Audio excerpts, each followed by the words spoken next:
Hello दोस्तों, स्वागत है आपका हमारे इस यूट्यूब चैनल में। देखिए, हम इस वीडियो में जून मंथ के करंट अफेयर को डिस्कस करेंगे। इससे पहले जून मंथ के करंट अफेयर का पार्ट 1 वीडियो अपलोड कर दिया गया है। अगर आपने उसे नहीं देखा है तो उसका लिंक हम डिस्क्रिप्शन बॉक्स में दे देंगे, आप उसे जाके देख लीजिएगा। तो चलिए शुरू करते हैं इस वीडियो को। हमारा पहला प्रश्न है, हाल ही में किस देश की सरकार ने कहा कि अब देश के प्रत्येक दंपति को 2 नहीं बल्कि 3 बच्चों को जन्म देने की अनुमति है? तो इसका सही आंसर है ऑप्शन नंबर सी। चीन ने ऐसा कहा, अपने 2 चाइल्ड पॉलिसी को बंद करके 3 चाइल्ड पॉलिसी को लागू किया है। ऐसा किया क्यों है इसने? तो आप ध्यान दीजिएगा, जो 7वीं जनगणना रिपोर्ट आई है चीन में, तो उसमें देखा गया है कि जो 60 वर्ष से अधिक उम्र के जो लोग हैं उनकी संख्या में वृद्धि हुई है, और जो 60 से कम उम्र के लोग हैं, जिसे हम कह सकते हैं मैन पावर, उसकी संख्या में गिरावट देखी गई है। तो इसलिए अपनी जनसंख्या को बढ़ावा देने के लिए, अपनी मैन पावर को बढ़ावा देने के लिए इसने 3 चाइल्ड पॉलिसी को लागू किया है, 2 चाइल्ड पॉलिसी को बंद करके। देखिए, एग्जाम के पॉइंट ऑफ व्यू से ये 3 पॉइंट जो है बहुत इंपॉर्टेंट है, आपके एग्जाम में पूछे जा सकते हैं। पहला तो ये पूछा जा सकता है कि चाइना ने 1 चाइल्ड पॉलिसी को कब लागू किया था? तो 1979 को 1 चाइल्ड पॉलिसी लागू किया। और 2 चाइल्ड पॉलिसी पूछे तो 2016, 2016, और 3 चाइल्ड पॉलिसी तो अभी रिसेंट में 2021 में ये लागू किया है। और इसी के साथ आप याद रखिएगा कि चाइना की 1 चाइल्ड पॉलिसी और 2 चाइल्ड पॉलिसी की वजह से चाइना में जो सेक्स रेशियो है उसमें भी बहुत गिरावट आई है। हमारा अगला प्रश्न है, किस राज्य सरकार ने मुख्यमंत्री शिशु सेवा योजना शुरू की है? तो इसका सही आंसर होगा ऑप्शन नंबर डी। असम राज्य सरकार द्वारा मुख्यमंत्री शिशु सेवा योजना शुरू की गई है। इसका उद्देश्य क्या है? तो ध्यान रखिएगा, कोविड-19 के कारण जो बच्चे अनाथ हो गए हैं उनकी शिक्षा के लिए राज्य सरकार 3500 रुपये हर महीने इनको पॉकेट मनी के खर्च के रूप में देगी। अब असम सरकार ने शुरू किया है, तो इसके हम मैप को भी देख लेते हैं। ये देखिए, ये है असम। तो असम के मुख्यमंत्री कौन है? वो है हेमंत विश्व शर्मा जी। बात करें इसके राजकीय सीमा की, तो ध्यान रखिएगा, इसकी सीमा वेस्ट बंगाल, अरुणाचल प्रदेश, नागालैंड, मणिपुर, मिजोरम, त्रिपुरा और मेघालय से इसकी राजकीय सीमा लगती है। हमारा अगला प्रश्न है, किस राज्य में काले हिरण की आबादी पिछले 6 साल में दोगुनी हो गई? तो इसका सही आंसर होगा ऑप्शन नंबर डी। ओडिशा राज्य में ये 6 साल में डबल हो गई है। इसे भारतीय मृग के नाम से भी जाना जाता है, और ये मूलतः भारत और नेपाल में पाया जाता है। और याद रखिएगा कि आंध्र प्रदेश, हरियाणा और पंजाब का ये काला हिरण राजकीय पशु है। हमारा अगला प्रश्न है, भारत में सबसे बड़े बुद्ध की लेटी हुई प्रतिमा कहाँ स्थापित की जाएगी? तो इसका सही आंसर होगा बिहार राज्य में बुद्ध की लेटी हुई प्रतिमा स्थापित की जाएगी। और पूछ ले कि बिहार में भी कहाँ, तो याद रखिएगा वो है बोध गया में इसकी स्थापना की जाएगी। और बुद्ध से आप याद रखिएगा कि इनके बचपन का नाम क्या था? तो वो था सिद्धार्थ। और इनका जन्म कहाँ हुआ था? तो वो लुम्बिनी में हुआ था। और ध्यान रखिएगा, बुद्ध की लेटी हुई प्रतिमा इनके अंतिम जीवन वर्ष को दर्शाता है। और अगर आपसे पूछा जाए कि विश्व में बुद्ध की प्रतिमा सबसे बड़ी कहाँ है, तो याद रखिएगा वो म्यांमार देश में बुद्ध की सबसे बड़ी प्रतिमा स्थित है। हमारा अगला प्रश्न है, राष्ट्रीय मानवाधिकार आयोग के अध्यक्ष पद पर किसे नियुक्त किया गया है? तो इसका सही आंसर होगा option number B. Arun Kumar Mishra ji को एनएचआरसी के अध्यक्ष पद पर नियुक्त किया गया है। अगर आपसे पूछे कि किसके स्थान पे आए हैं, तो याद रखिएगा एचएल दत्तू जी के स्थान पे इन्हें लाया गया है। अब एनएचआरसी न्यूज़ में है, तो इसके कुछ इंपॉर्टेंट फैक्ट भी आप ध्यान रखिएगा। जैसे इसकी स्थापना कब हुई थी?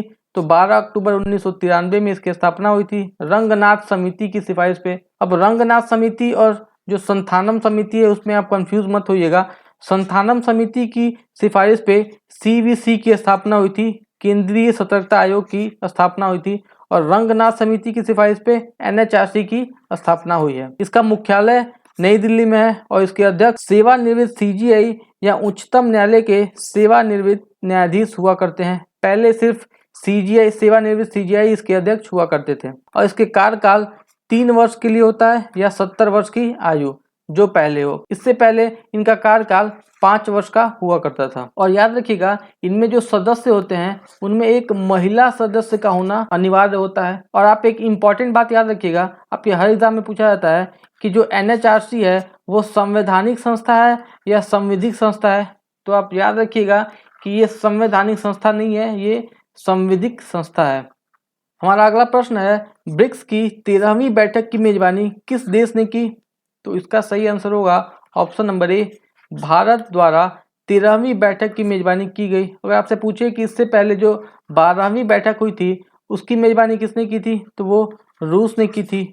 और अगर आपसे पूछे कि 14वीं की बैठक कौन करेगा, तो वो चीन द्वारा किया जाएगा। आप इसे याद रखिएगा। अब जब ब्रिक्स न्यूज़ में है तो इससे कुछ इंपॉर्टेंट फैक्ट्स को आप ध्यान रखिएगा। जैसे ब्रिक्स की स्थापना कब हुई थी, तो 2006 में इसकी स्थापना हुई थी। जिम ओ'नील के द्वारा ब्रिक नाम से की गई थी। ध्यान रखिएगा, ब्रिक नाम से की गई थी और आगे चल के 2010 में जब साउथ अफ्रीका इससे जुड़ा तो इसका नाम हो गया था ब्रिक्स।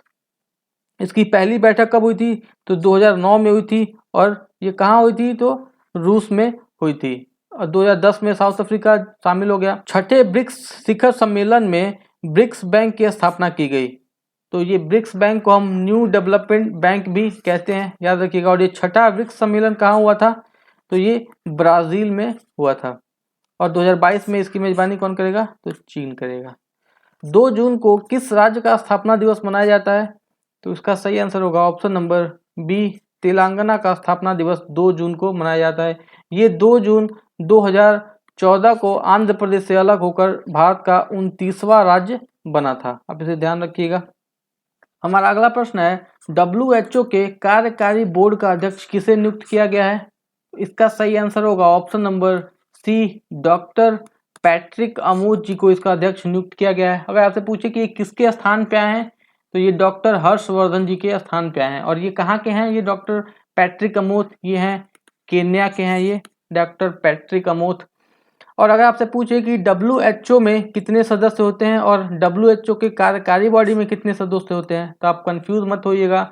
WHO में 194 सदस्य होते हैं और WHO के कार्यकारी बॉडी में तो वो होते हैं 34 सदस्य। आप इन दोनों में कंफ्यूज मत होइएगा।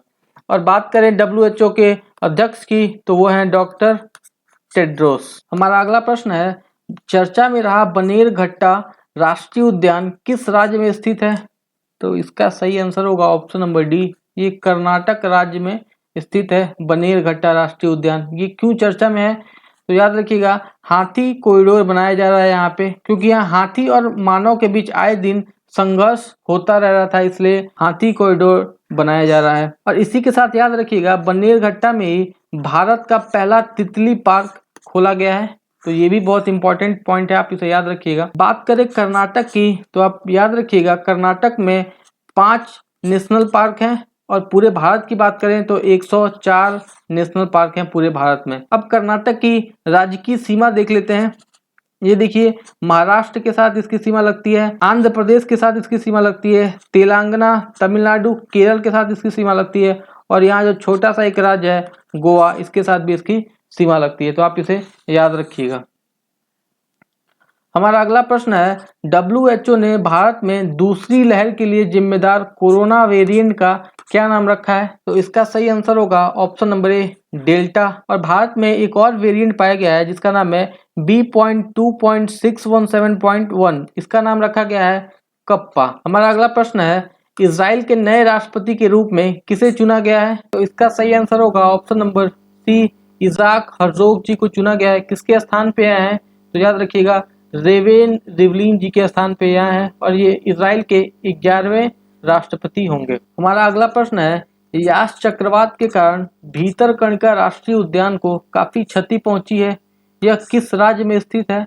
तो इसका सही आंसर होगा ऑप्शन नंबर सी, उड़ीसा राज्य के केंद्रपाड़ा जिले में भीतरकनिका राष्ट्रीय उद्यान स्थित है। अब भीतरकनिका से कुछ इंपॉर्टेंट फैक्ट्स आप देख लीजिए। इस उद्यान को 1975 में वन्य जीव अभयारण्य के रूप में अधिसूचित किया गया था और इसे 1998 में राष्ट्रीय उद्यान का दर्जा दिया गया और 2002 में इसे रामसर साइट का दर्जा मिला है। और याद रखिएगा, रामसर साइट अगर पूछे कि भारत में कितने हैं तो वो हैं 42। हमारा अगला प्रश्न है, किस राज्य सरकार ने हाल ही में इंजीनियरिंग और मेडिकल कॉलेज में लड़कियों के लिए 33% आरक्षण की घोषणा की है? ये कौन सा राज्य है? ये है ऑप्शन नंबर बी, बिहार राज्य ने 33% आरक्षण की घोषणा की है। इसका उद्देश्य क्या है, तो लड़कियों को इस क्षेत्र में आगे बढ़ाने के लिए 33% का आरक्षण की घोषणा की गई है। अगर हम बात करें बिहार राज्य में लड़कियों की, तो याद रखिएगा जो लिंगानुपात है वो 918 है, और लड़कियों की जो लिटरेसी रेट है वो है 51.5%, और पूरे बिहार की कितनी है तो वो है 61.8%। आप इसे याद रखिएगा। हमारा अगला प्रश्न है, चर्चा में रहा रेड टूरिज्म किस देश से संबंधित है? तो इसका सही आंसर होगा ऑप्शन नंबर ए, चीन देश द्वारा संबंधित। अभी रेड टूरिज्म है क्या? तो ध्यान रखिएगा 2004 में इसकी स्थापना हुई थी, और ये कम्युनिस्ट पार्टी जो है चीन में, उसके द्वारा इसकी स्थापना की गई। ये बेसिकली देशभक्ति को बढ़ावा देने की एक पहल है, जिसमें कम्युनिस्ट पार्टी के जितने भी स्थल हैं उसको पर्यटन के रूप में घोषित किया जाएगा। हमारा अगला प्रश्न है, टाइम्स हायर एजुकेशन द्वारा जारी एशिया यूनिवर्सिटी रैंकिंग 2021 में कौन सा यूनिवर्सिटी पहले स्थान पर रहा? तो इसका सही आंसर होगा ऑप्शन नंबर बी, सिंगुआ यूनिवर्सिटी पहले स्थान पर रहा। ये कहाँ की है? तो ये चीन की यूनिवर्सिटी है। बात करें दूसरे स्थान की, तो ये पेकिंग यूनिवर्सिटी दूसरे स्थान पे, और तीसरे स्थान पे नेशनल यूनिवर्सिटी ऑफ सिंगापुर तीसरे स्थान पे रहा। बात करें भारत की, तो टॉप 100 में भारत की 3 संस्थाएं शामिल हैं। पहली है 37th रैंक है जिसकी भारतीय विज्ञान संस्थान बेंगलुरु। अगली है IIT रोपण जिसकी रैंक है 55, और नेक्स्ट है IIT इंदौर जिसका रैंक है 78। और याद रखिएगा भारत की कुल 63 विश्वविद्यालयों को इसमें शामिल किया गया है, और इसी के साथ याद रखिएगा जापान के सबसे ज्यादा विश्वविद्यालयों को इसमें शामिल किया गया है 116। अगला प्रश्न है, नीति आयोग द्वारा सतत विकास लक्ष्य सूचकांक 2020 जारी किया गया है, इसमें शीर्ष स्थान पर कौन सा राज्य रहा? तो इसका सही आंसर होगा ऑप्शन नंबर डी, केरल राज्य पहले स्थान पे रहा। बात करें दूसरे स्थान की, तो हिमाचल प्रदेश और तमिलनाडु संयुक्त रूप से दूसरे स्थान पे रहे, और इसमें अंतिम पायदान पे बिहार राज्य है। और याद रखिएगा जो SDG है वो 2015 में लाया गया था, जिसमें 17 लक्ष्य हैं और 169 टारगेट रखे गए हैं जिसे 2030 तक पूरा करना है।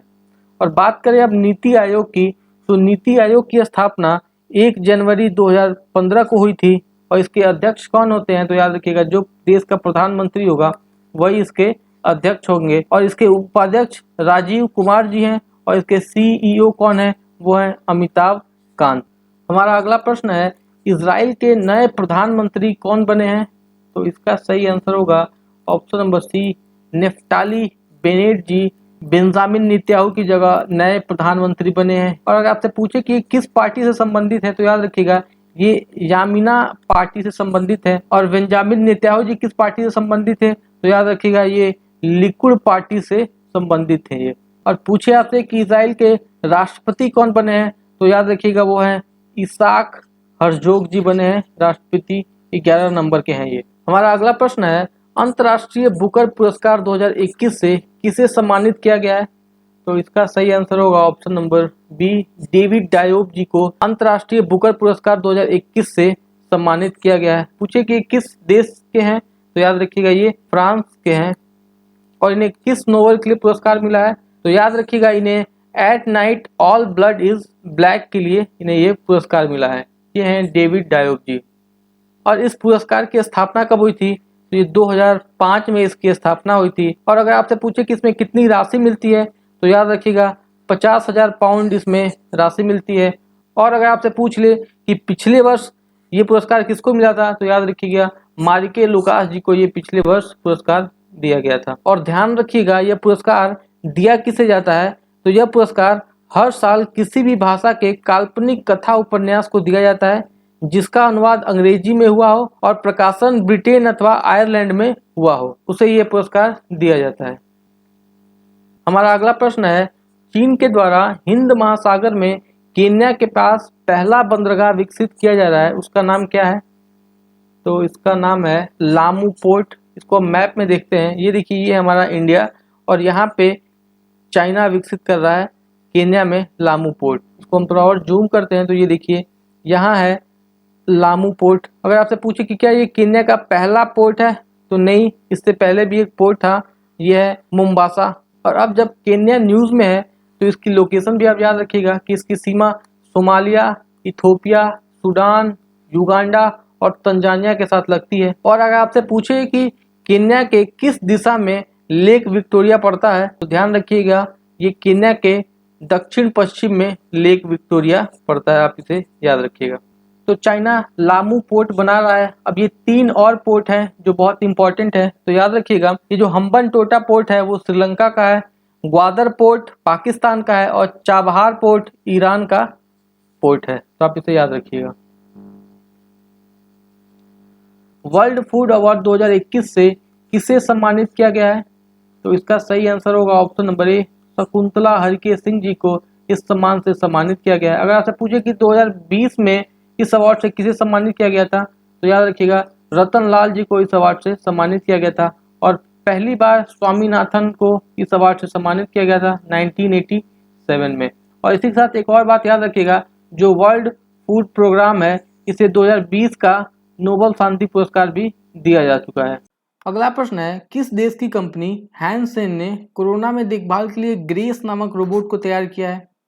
तो देखिए हांगकांग की एक कंपनी है हैंसेन, जो कोरोना में देखभाल के लिए एक रोबोट तैयार किया है जिसका नाम आप ध्यान रखिएगा ग्रेस है। देखिए ये जो रोबोट है वो आर्टिफिशियली इंटेलिजेंस के जरिए मरीज की परेशानी को समझकर, देखिए 3 भाषा में वो जवाब देगा, मरीज की परेशानी समझेगा और 3 भाषा में उसको रिप्लाई करेगा, इंग्लिश में, मंडेरियन और कैटोनीज भाषा में उसका रिप्लाई करेगा। तो आप इसे ध्यान रखिएगा। कहाँ की कंपनी है? हांगकांग की कंपनी है। और ये देख लीजिए ये है वो रोबोट। अगला प्रश्न है, किन 2 देशों की सेनाओं के बीच कॉर्पेट अभ्यास हुआ? तो इसका सही आंसर है ऑप्शन नंबर ए, भारत और थाईलैंड के बीच हुआ ये कॉर्पेट अभ्यास। देखिए ये 9 से 11 जून के बीच हुआ था और ये जो अभ्यास है वो 23वां संस्करण है, याद रखिएगा इसे। और देखिए ये 3 दिवसीय अभ्यास भारतीय नौसेना और रॉयल थाई नौसेना के बीच आयोजित किया गया है। अगला प्रश्न है, कयाह राज किस देश से संबंधित है? देखिए इसका सही आंसर होगा ऑप्शन नंबर डी, म्यांमार से संबंधित है कयाह राज। देखिए हुआ क्या कि बहुत सारे लोग इस कयाह राज्य में लोकतंत्र को लेकर प्रदर्शन कर रहे थे, तो इस प्रदर्शनकारियों के ऊपर सरकार ने गोलियां चलानी शुरू कर दी, जिसमें 100 से अधिक लोगों की मौत हो गई। इसी की वजह से ये जो राज्य है वो न्यूज़ में आया। तो आप ध्यान रखिएगा ये जो कयाह राज्य है कहाँ स्थित है, वो म्यांमार का एक राज्य है। अगला प्रश्न है, नमस्ते योग किस मंत्रालय द्वारा शुरू किया गया है? तो इसका सही आंसर होगा ऑप्शन नंबर बी, ये आयुष मंत्रालय द्वारा शुरू किया गया है नमस्ते योग। देखिए जो नमस्ते योग है वो बेसिकली एक ऐप है जो योग को लेकर जागरूकता बढ़ाने का काम करेगा। और योग दिवस कब मनाया जाता है? तो आप ध्यान रखिएगा 21 जून को मनाया जाता है योग दिवस। और इस वर्ष की थीम क्या है योग दिवस की? तो ध्यान रखिएगा yoga at home, yoga with family इस वर्ष की थीम है।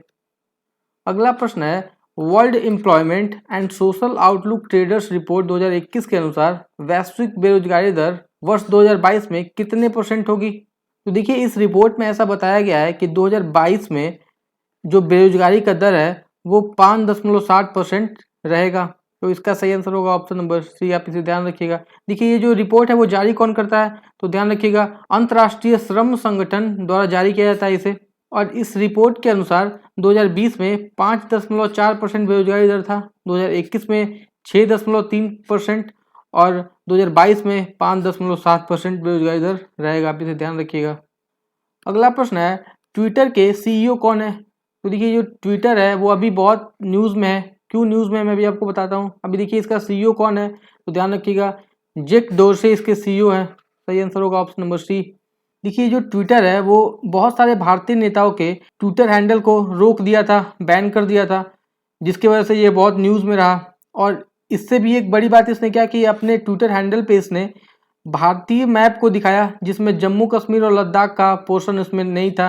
हालांकि बाद में ट्विटर ने इसके लिए माफ़ी भी मांग ली, तो इसकी वजह से ये बहुत न्यूज़ में था, आप इसे ध्यान रखिएगा, इससे प्रश्न पूछा जा सकता है। देखिए इसकी स्थापना कब हुई थी? तो 21 मार्च 2006 को इसकी स्थापना हुई थी। अगला प्रश्न है, संयुक्त राष्ट्र संघ के महासचिव कौन बने हैं? तो इसका सही आंसर होगा ऑप्शन नंबर बी, ये एंटोनियो गुटारेस जो है वो संयुक्त राष्ट्र संघ के दोबारा महासचिव बने हैं। इसका मतलब है कि इससे पहले भी जो महासचिव थे वो कौन थे? वो थे एंटोनियो गुटारेस जी। और ये कब तक बने रहेंगे? तो ध्यान रखिए ये 2026 तक बने रहेंगे। अब देखिए एंटोनियो गुटारेस जी जो हैं वो संयुक्त राष्ट्र महासंघ के महासचिव हैं। और अगर आपसे पूछे कि संयुक्त राष्ट्र महासभा के अध्यक्ष कौन है, तो आप इसे भी ध्यान रखिएगा, अब्दुल्ला शहीद संयुक्त राष्ट्र महासभा के अध्यक्ष हैं। आप दोनों में कंफ्यूज मत होइएगा। अगला प्रश्न है, संयुक्त राष्ट्र परिषद में भारत को किस देश के स्थान पर चुना गया है?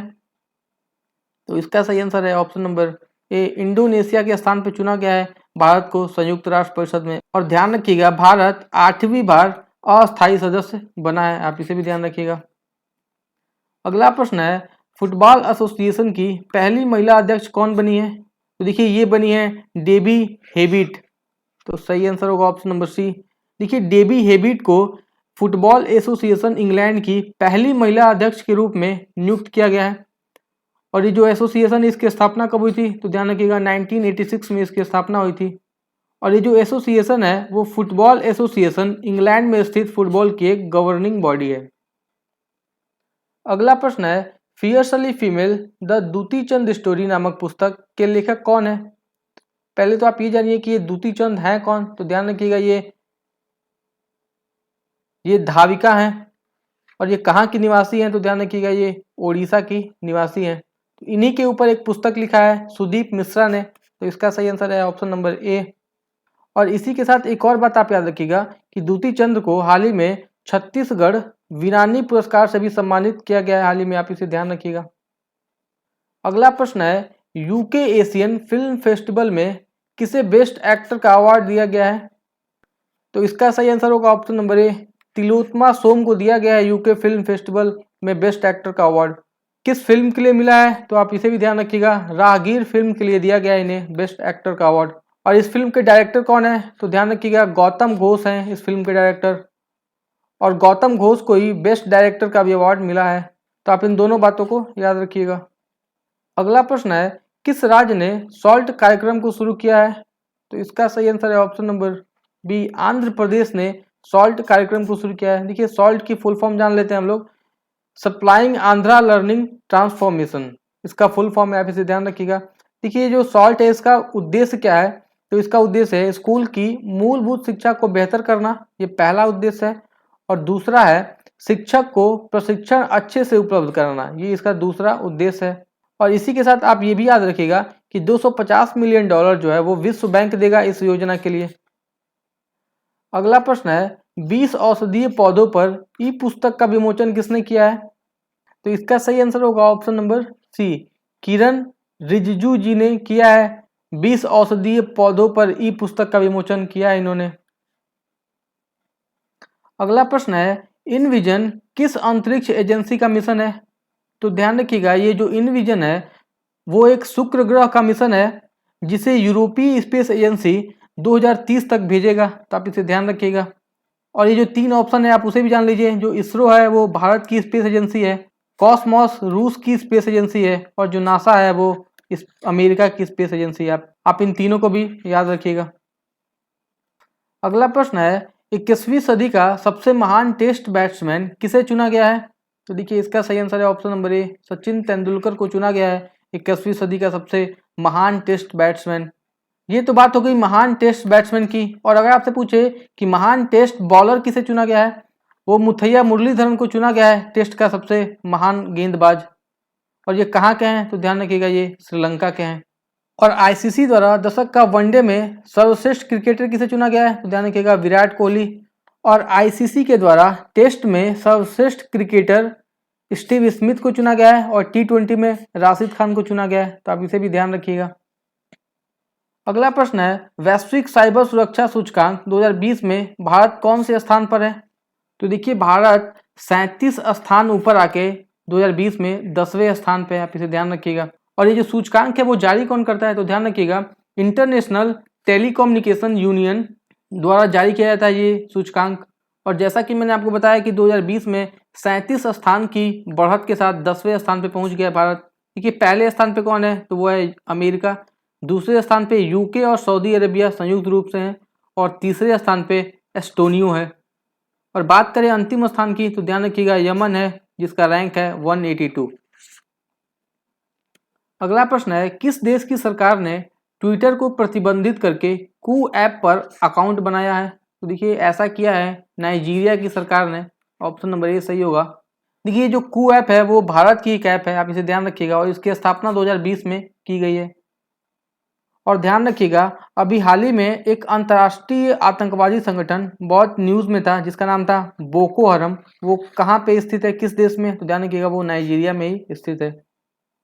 अगला प्रश्न है, G7 का सम्मेलन 2021 में कहाँ हुआ? तो देखिए इसका सही आंसर है ऑप्शन नंबर सी, इंग्लैंड में हुआ 2021 का G7 का सम्मेलन। अगला प्रश्न है, MH-60 रोमियो हेलीकॉप्टर किस देश से संबंधित है? तो देखिए अभी हाल ही में इंडिया ने USA से 3 MH-60 रोमियो हेलीकॉप्टर को लिया है, तो इसका सही आंसर होगा ऑप्शन नंबर ए, US से। और एक और बात आप यहाँ याद रखिएगा, ये जो MH-60 रोमियो हेलीकॉप्टर है उसको समुद्र में उड़ता फ्रीगेट कहा जाता है। अगला प्रश्न है, medicine from the sky project किसके द्वारा शुरू किया गया है? तो देखिए इसका सही आंसर होगा ऑप्शन नंबर ए, फ्लिपकार्ट के द्वारा शुरू किया गया है। और ये कहाँ शुरू किया गया है? तो आप ध्यान रखिएगा, तेलंगाना में शुरू किया गया है। और तेलंगाना जो है वो पहला राज्य बन गया है ड्रोन से मेडिकल सुविधा उपलब्ध कराने वाला। देखिए दूर दराज गाँव में जहाँ मेडिकल उपलब्ध नहीं कराया जा सकता है, जहाँ एम्बुलेंस नहीं पहुँचती है, वहाँ पे ड्रोन के द्वारा मेडिकल उपलब्ध कराएगा तेलंगाना राज्य, तो आप इसे ध्यान रखिएगा। और इस परियोजना को तेलंगाना सरकार विश्व आर्थिक मंच और हेल्थ नेट ग्लोबल के सहयोग से संचालित करेगा, तो आप ध्यान रखिएगा। अगला प्रश्न है, जीएसटी काउंसिल संविधान के किस अनुच्छेद में है? देखिए इसका सही आंसर है ऑप्शन नंबर ए, संविधान के 279A में है जीएसटी काउंसिल का वर्णन। देखिए ये जो क्वेश्चन है मैं आपको क्यों पढ़ा रहा हूँ, क्योंकि अभी हाल ही में 44वां बैठक हुआ है जीएसटी काउंसिल का, इसलिए ये न्यूज़ में है, तो आपसे प्रश्न पूछा जा सकता है। अब हम जीएसटी के बारे में कुछ जान लेते हैं। जैसे देखिए जीएसटी का गठन 101वें संविधान संशोधन से हुआ था और ये 1 जुलाई 2017 से लागू है। और अगर आपसे एग्जाम में पूछ ले कि किस समिति के सिफारिश पे जीएसटी को लागू किया गया, तो ध्यान रखिएगा केलकर समिति, केलकर समिति की सिफारिश पे जीएसटी को लागू किया गया था। और अगर आपसे दूसरा प्रश्न ये पूछ ले कि पहला राज्य कौन था जिसने जीएसटी को अपने राज्य में लागू किया था, तो ध्यान रखिएगा पहला राज्य था असम। अगला प्रश्न है, चर्चा में रहा इंद्रजाल किस से संबंधित है? तो इसका सही आंसर होगा ऑप्शन नंबर बी, स्वदेशी ड्रोन सिस्टम से संबंधित है। देखिए ये जो इंद्रजाल है इसकी मारक क्षमता भी एग्जाम में पूछा जा सकता है, तो आप इसे भी ध्यान रखिएगा। इंद्रजाल की मारक क्षमता है 1000 से 2000 किलोमीटर स्क्वायर। और इंद्रजाल को बनाया किसने है? तो ध्यान रखिएगा ग्रीन रोबोटिक्स कंपनी द्वारा बनाया गया है ये इंद्रजाल को। देखिए बेसिकली ये जो इंद्रजाल है वो इजराइल के आयरन ड्रोम पद्धति के सिद्धांत पे ये काम करेगा, जो हाल ही में बहुत चर्चा में था, तो आप इसे भी ध्यान रखिएगा। अगला प्रश्न है, अपने डेब्यू टेस्ट मैच में शतक बनाने वाली पहली भारतीय महिला क्रिकेटर कौन बनी है? देखिए इसका सही आंसर है ऑप्शन नंबर ए, सैफाली वर्मा बनी है ऐसा कीर्तिमान हासिल करने वाली। देखिए इनका जो शतक था कुछ इस प्रकार लगा, पहली पारी में इन्होंने 96 रन बनाए और दूसरी पारी में इन्होंने 4 रन बनाए, इसके हिसाब से इनका ये शतक हुआ, तो आप ध्यान रखिएगा ऐसे इन्होंने शतक लगाया था। और इसी के साथ एक और इम्पॉर्टेंट बात आप याद रखिएगा कि तीनों फॉर्मेट में सबसे कम उम्र की महिला है डेब्यू करने वाली। अगला प्रश्न है, पेन प्रिंटर पुरस्कार 2021 का विजेता कौन है? देखिए इसका सही आंसर है ऑप्शन नंबर ए, तित्सिडांगा रेबंगा। अगर मैं इसका प्रोनाउंसिएशन गलत कर रहा हूँ तो आप इसे करेक्ट करिएगा। और ये कहाँ की रहने वाली हैं, तो आप इसे ध्यान रखिएगा, ये जिम्बाब्वे की रहने वाली हैं और ये उपन्यासकार और नाटककार भी हैं। और ये जो पेन प्रिंटर पुरस्कार है वो नोबेल साहित्य विजेता हेरोल्ड प्रिंटर के नाम पे की गई थी। और कब की गई थी, तो आप ध्यान रखिएगा 2009 में की गई थी इस पुरस्कार की स्थापना। और अगर आपसे पूछे कि 2020 में इस पुरस्कार से किसे सम्मानित किया गया, तो ध्यान रखिएगा ये ब्रिटिश कवि हैं लिंटन क्वेसी जॉनसन, तो आप इन दोनों नामों को भी याद रखिएगा। और ये देखिए ये हैं जिम्बाब्वे की जिन्हें ये पुरस्कार मिला है। अगला प्रश्न है, हाल ही में श्री वेंकटेश्वर स्वामी मंदिर का आधारशिला कहाँ रखा गया है? तो देखिए जम्मू कश्मीर में रखा गया है श्री वेंकटेश्वर स्वामी मंदिर का आधारशिला। और वर्तमान में जम्मू कश्मीर के उपराज्यपाल कौन है? तो ध्यान रखिएगा उपराज्यपाल है मनोज सिन्हा। और अगर आपसे पूछे कि जम्मू कश्मीर के पहले उपराज्यपाल कौन थे, तो ध्यान रखिएगा वो हैं गिरीश चंद्र मुर्मू। और अगर आपसे पूछ ले कि लद्दाख जो केंद्र शासित प्रदेश है उसके पहले उपराज्यपाल कौन थे, तो ध्यान रखिएगा वो हैं अभी वर्तमान में भी हैं RK माथुर। अगला प्रश्न है, रेबीज मुक्त होने वाला भारत का पहला राज्य कौन सा बना है? देखिए इसका सही आंसर है ऑप्शन नंबर डी, गोवा बना है रेबीज मुक्त होने वाला भारत का पहला राज्य। और देखिए ध्यान रखिएगा, अगर किसी राज्य में या किसी देश में 3 साल तक किसी भी बीमारी के अगर कोई भी केस नहीं मिलते हैं ना, तो उस राज्य को उस बीमारी से मुक्त कर दिया जाता है। जैसे गोवा में रेबीज के 3 साल तक कोई केस नहीं मिले होंगे, तो तभी WHO ने रेबीज मुक्त कर दिया है गोवा को। और अगर आपसे पूछे कि रेबीज के टीके की खोज किसने की थी, तो ध्यान रखिएगा लुई पास्चर ने की थी रेबीज के टीके की खोज। अगला प्रश्न है, आईसीसी का पहला टेस्ट चैंपियंस ट्रॉफी किस देश ने जीता है?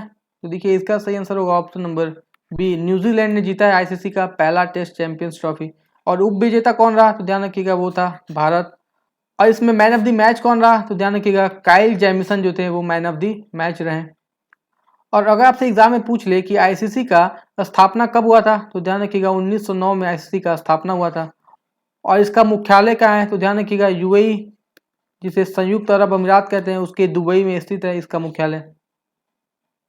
और वर्तमान में इसके चेयरमैन कौन है? उसका आंसर आप कमेंट बॉक्स में बताइएगा कि इसके वर्तमान में चेयरमैन कौन है। अगला प्रश्न है, हाल ही में डिंको सिंह का निधन हो गया, इनका संबंध किस खेल से था?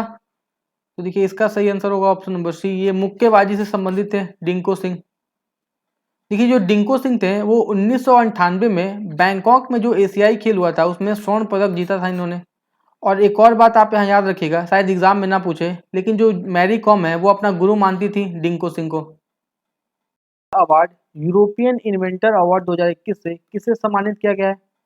तो इसका सही आंसर होगा ऑप्शन नंबर ए, सुमिता मित्रा को सम्मानित किया गया है यूरोप के सबसे प्रसिद्ध अवार्ड से, जिसका नाम है यूरोपियन इन्वेंटर अवार्ड। अच्छा, सुमिता मित्रा को क्यों मिला ये अवार्ड? तो ध्यान रखिएगा, इन्होंने पहली बार नैनो पार्टिकल्स के जरिए दांतों को और अधिक मजबूत बनाने की तकनीक दुनिया के सामने प्रस्तुत की, इसलिए ये अवार्ड इन्हें मिला। और देखिए ये है सुमिता मित्रा, अब इन्हें ध्यान रखिएगा। अगला प्रश्न है, डॉक्टर भीमराव अंबेडकर स्मारक एवं सांस्कृतिक केंद्र की आधारशिला कहाँ रखी गई है? तो देखिए इसका सही आंसर है ऑप्शन नंबर ए, ये उत्तर प्रदेश के लखनऊ में रखी गई है। और किसने रखी है? तो ध्यान रखिएगा भारत के राष्ट्रपति रामनाथ कोविंद ने इसकी आधारशिला रखी है। और ध्यान रखिएगा ये 25 फीट ऊंची प्रतिमा बनेगी उत्तर प्रदेश के लखनऊ में। अब देखिए डॉक्टर भीमराव अंबेडकर न्यूज़ में तो प्रश्न इनसे भी पूछा जा सकता है, तो देखिए इनसे कुछ इंपॉर्टेंट फैक्ट्स हम देख लेते हैं। देखिए भीमराव अंबेडकर प्रारूप समिति के अध्यक्ष थे, जो एग्जाम में बार बार पूछा जाता है। और ये पहले भारतीय थे जो तीनों गोलमेज सम्मेलन में भाग लिया था इन्होंने। और इन्हें 1990 में भारत रत्न से सम्मानित किया गया है। और देखिए जो सबसे इम्पोर्टेंट है, इनकी समाधि स्थल हर एग्जाम में पूछा जाता है, बार बार पूछा जाता है, तो ध्यान रखिएगा चैत्रा भूमि है इनकी समाधि स्थल का नाम। तो दोस्तों ये हमारी इस वीडियो का एंड है। अगर आपको ये वीडियो अच्छा लगा तो प्लीज़ वीडियो को लाइक करिएगा और चैनल को सब्सक्राइब करिएगा। और यहाँ मैं एक और इम्पॉर्टेंट बात ऐड कर दूँ कि अगर आप बिहार के किसी भी एग्ज़ाम की प्रिपरेशन कर रहे हैं तो हमारे चैनल पे बिहार के करंट अफेयर और बिहार के जीके के वीडियोस रेगुलर बेसिस पे अपलोड किए जा रहे हैं, तो आप उन्हें ज़रूर देख लीजिए। तो चलिए हम फिर नेक्स्ट वीडियो मिलेंगे, तब तक के लिए जय हिंद।